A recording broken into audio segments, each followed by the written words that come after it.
Hi hello, ഇന്നത്തെ വീഡിയോയിൽ നേന്ത്രപ്പഴം വെച്ചുകൊണ്ട് ഉണ്ടാക്കാൻ പറ്റുന്ന 2 വെറൈറ്റി റെസിപ്പികളാണ്. എൻ്റെ ചാനൽ ആദ്യമായിട്ട് കാണുന്നവരാണെങ്കിൽ സപ്പോർട്ട് ചെയ്യാൻ മറക്കരുത്. അതുപോലെ തന്നെ സബ്സ്ക്രൈബ് ചെയ്ത് ബെല്ലൈക്കൺ കൂടി പ്രസ് ചെയ്യണേ.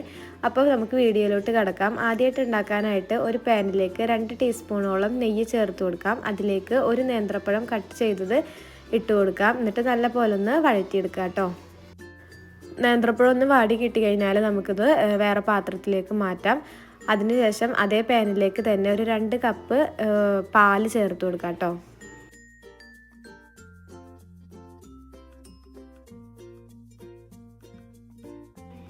ഇനി ഇതിലേക്ക് മധുരത്തിന് ആവശ്യമായിട്ടുള്ള പഞ്ചസാര ചേർത്ത് കൊടുക്കാം. അങ്ങനെ പാലൊന്ന് തിളച്ച് വന്ന് തുടങ്ങിയാൽ ഇതിലേക്ക് ഒരു 1/4 കപ്പ് ചവ്വരി വേവിച്ചത് ചേർത്ത് കൊടുക്കാം കേട്ടോ.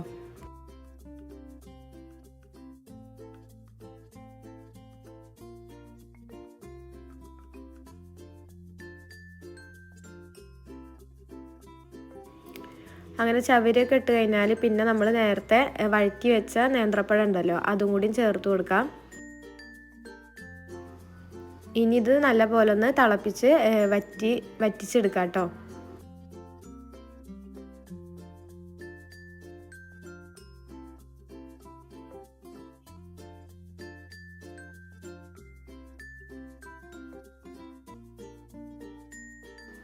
ഇനി ഇതിലേക്ക് ലാസ്റ്റ് 2 ടേബിൾ സ്പൂണോളം കണ്ടൻസ്ഡ് മിൽക്കും കൂടി ചേർത്ത് കൊടുക്കുന്നുണ്ട് കേട്ടോ.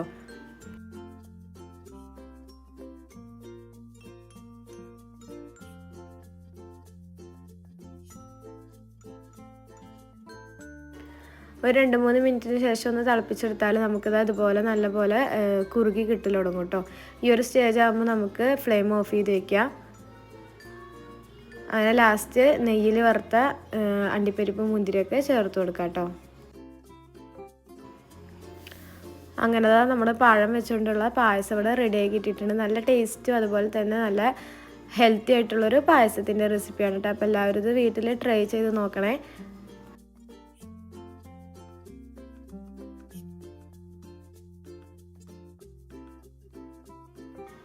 ഇനി അടുത്തതായിട്ട് പഴം വെച്ചുകൊണ്ട് നമുക്കൊരു ഈവനിങ് സ്നാക്ക് തയ്യാറാക്കാം. അതിനായിട്ട് ഒരു പഴം ഇതുപോലെ മിക്സിയുടെ ജാറിലേക്ക് കട്ട് ചെയ്തിട്ട് കൊടുക്കുക.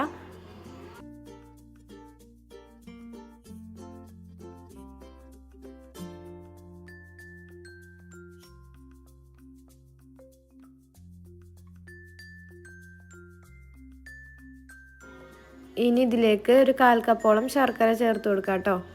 എന്നിട്ട് നല്ലപോലെ ഒന്ന് അരച്ചെടുക്കാം. അരച്ചെടുത്തത് ഇതുപോലെ ബൗളിലേക്ക് ഒഴിച്ചു കൊടുക്കാം. ഇനി ഇതിലേക്ക് ഒരു 1.5 കപ്പോളം മൈദ ചേർത്ത് കൊടുക്കാം. ആദ്യം ഒരു 1/2 കപ്പ് ചേർത്ത് കൊടുക്കാം. എന്നിട്ട് ഒന്ന് കുഴച്ചെടുക്കാം. അങ്ങനെ കുറേശ്ശെ ചേർത്തിട്ട് ഒരു 1.5 കപ്പോളാണ് കേട്ടോ ഞാനിവിടെ എടുത്തിരിക്കുന്നത്. പഴം എടുക്കുന്നതിനനുസരിച്ചിട്ട് മൈദയുടെ അളവിലൊക്കെ വ്യത്യാസം വരും കേട്ടോ. ഇതിലേക്ക് ഒരു 1/4 ടീസ്പൂണോളം ചെറിയ ജീരകം പൊടിച്ചത് കൂടി ചേർത്ത് കൊടുക്കുന്നുണ്ട്.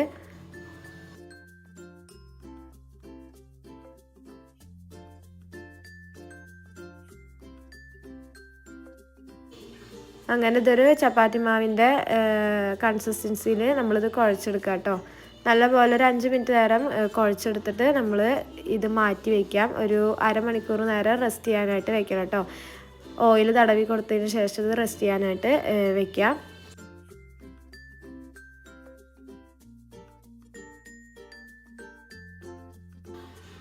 അങ്ങനെ അരമണിക്കൂർ കഴിഞ്ഞിട്ട് ഞാനിത് അവിടെ മാവ് എടുത്തിട്ടുണ്ട്. ഒന്നും കൂടി മാവ് സോഫ്റ്റായി കിട്ടിയിട്ടുണ്ട് കേട്ടോ. ഇനി നമുക്കിതൊന്ന് ഈ കാണുന്ന രീതിയിലൊന്ന് പരത്തിയെടുക്കാം. ഇത് നമ്മുടെ ഇഷ്ടത്തിനനുസരിച്ച് ഇഷ്ടമുള്ള ഷേപ്പിൽ കട്ട് ചെയ്തിട്ട് നമുക്കിത് ഫ്രൈ ചെയ്തെടുക്കാം കേട്ടോ. ഞാനിപ്പോൾ ഈ കാണുന്ന രീതിയിലാണ് കട്ട് ചെയ്തെടുക്കാൻ പോകുന്നത്.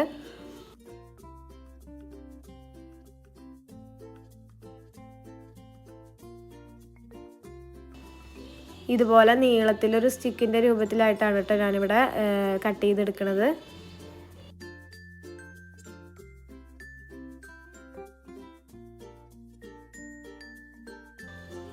അങ്ങനെ ഇതെല്ലാം കട്ട് ചെയ്തെടുത്ത് വെച്ചിട്ടുണ്ട്. ഇനി നമുക്കിത് ഫ്രൈ ചെയ്തെടുക്കാം. അതിനായിട്ട് ഒരു പാനിലേക്ക് ആവശ്യത്തിന് ഓയിൽ ചേർത്ത് കൊടുത്തിട്ട് ഇതുപോലെ ഓരോ സ്റ്റിക്ക് ഇതുപോലെ ഇട്ട് കൊടുക്കുക. ഇതൊരു മീഡിയം ടു ലോ ഫ്ലെയിമിൽ ഇട്ടിട്ട് നമുക്കിത് ഫ്രൈ ചെയ്തെടുക്കാം കേട്ടോ.